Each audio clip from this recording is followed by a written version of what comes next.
Hello, first grade. Mrs. Hutchins here again with a prop. I read a book to you a couple of years ago, and it had something to do with a tennis ball. Not sure if you remember it. If you have, that's fine. You'll get to listen to it again.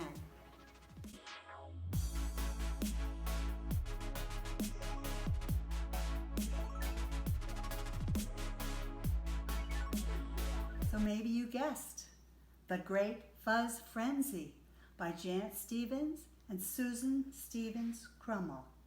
This is an interesting book because it starts on the inside of the cover to tell you the story. No words, but the story has begun. Title page, story still going even though we don't have words that match the story. Just The Great Fuzz Frenzy, written by Janet Stevens and Susan Stevens Crummell, illustrated by Janet Stevens. The dedication page, things are starting to happen a little more.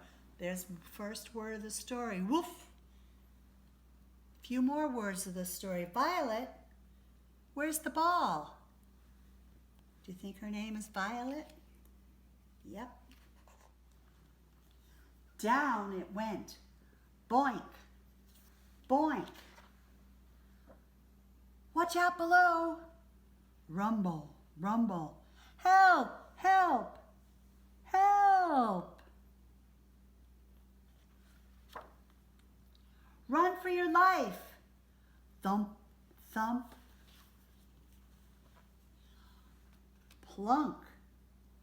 There it sat, perfectly still. The prairie dogs waited, perfectly still. Slowly they crept out, inch by inch, dog by dog. What is it? A thing. A good thing or a bad thing? A round thing? A strange thing? A scary thing? What should we do? Don't touch it. Is it alive? Shh. Stand back, boomed a voice. You act like gutless groundhogs, afraid of your own shadows. Oh no, it's Big Bark. Big Mouth is more like it. He's the meanest dog around. I thought he left town. Well, I'm back, growled Big Bark, so out of my way. Let me have a look.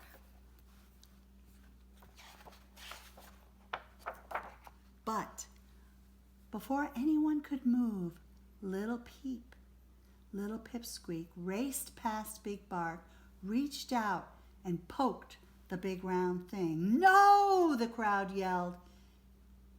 It's Fuzzy, said Pip. Ooh, the crowd gasped. A tiny piece of fuzz was caught in Pip's claw. She looked at it. She turned it, sniffed it, then she put it on her head. Look at me. Ah, the crowd sighed. Quit hamming it up, you half-pint hamster, snarled Big Bark. I'm in charge. But those prairie dogs didn't listen. They had to have fuzz. I like it. Me too. I want some. Do you? Oh yes, so do I. So do we. So do they. Big Bark, move over. Get out of our way. They charged past him and grabbed at the fuzz. The prairie dogs pulled it, puffed it, stretched it, fluffed it, tugged it, twirled it, spiked it, swirled it. They fuzzed their ears, their heads, their noses. They fuzzed their feet, their tails, their toeses. Big Bark was beside himself. Listen to me. You ridiculous rodents. Stop this fuzzy foolishness. But those prairie dogs didn't listen. They were busy being hot dogs and silly dogs, corny dogs and frilly dogs, top dogs, funny dogs, super dogs, bunny dogs.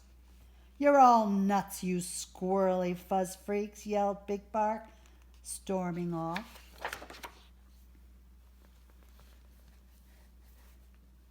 News of the fuzz spread from hole to hole, burrow to burrow, town to town.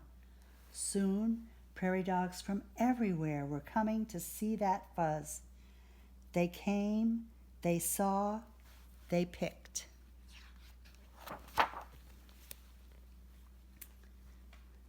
They twisted it, braided it, danced and paraded it.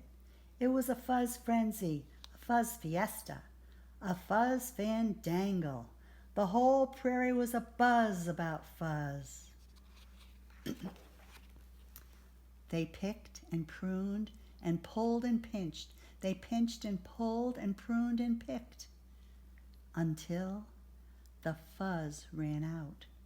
That big round thing was fudgeless, naked as a plucked chicken. Some prairie dogs got a lot of fuzz. Some got a little. Some got no fuzz at all. And they were mad. Give me that fuzz. Why? Because it's my fuzz.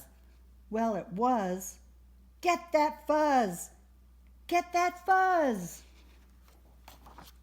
Pulling, grabbing, swiping, nabbing, poking, jabbing. It was war. War between the fuzzes and the fuzz knots. Their peaceful town was a battleground. It was a fuzz fight, a fuzz feud, a fuzz fiasco. I started this, moaned Pipsqueak. I have to do something. Everyone, stop fighting. But those prairie dogs didn't listen. The battle raged on, friend against friend, cousin against cousin, dog against dog, until no one was left standing. They were pooped, fuzzled out, fast asleep. Hours later, the prairie dogs began to stir. Uh-oh. Where's the fuzz? I don't know. Where did it go? Someone has stolen our fuzz, cried Pipsqueak. Who did? He did. She did. You did? I did, barked a voice from above. I stole the fuzz. The prairie dogs froze.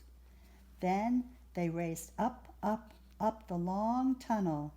There stood Big Bark, covered with fuzz from head to tail. I'm king of the fuzz, he snarled.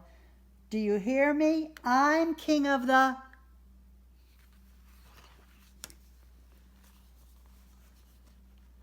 Swoop. The sky went black.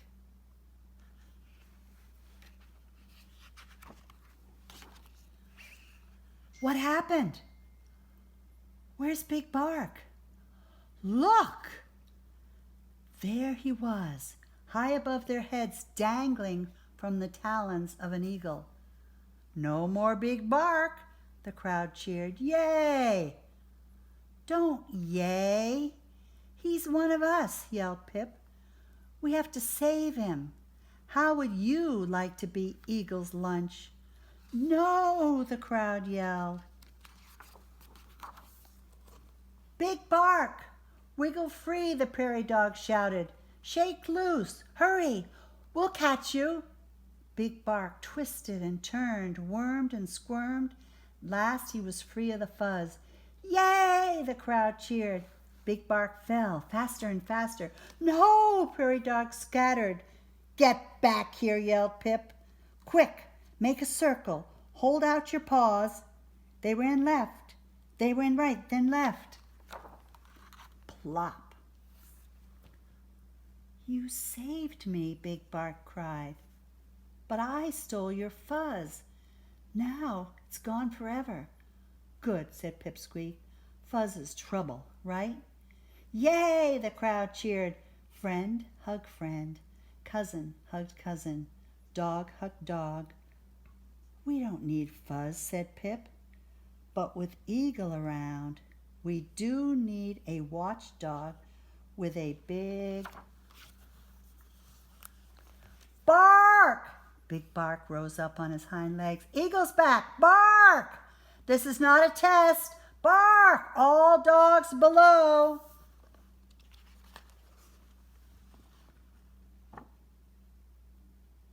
The prairie dogs raced down, down, down the long tunnel.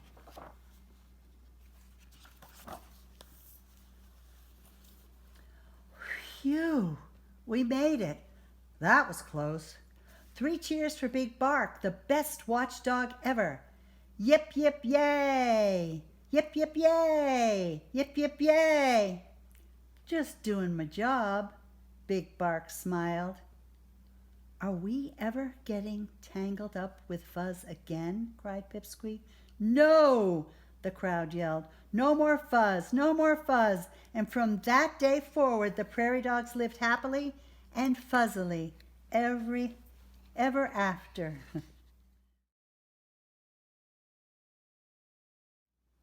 So that is the end of the Great Fuzz Frenzy. Or maybe it's not the end. Maybe there's another book being written right now by these authors, or maybe by you. Another story about what happens if a different color tennis ball gets dropped into their tunnel. Again, thanks for listening, first grade, and I love you. Take care.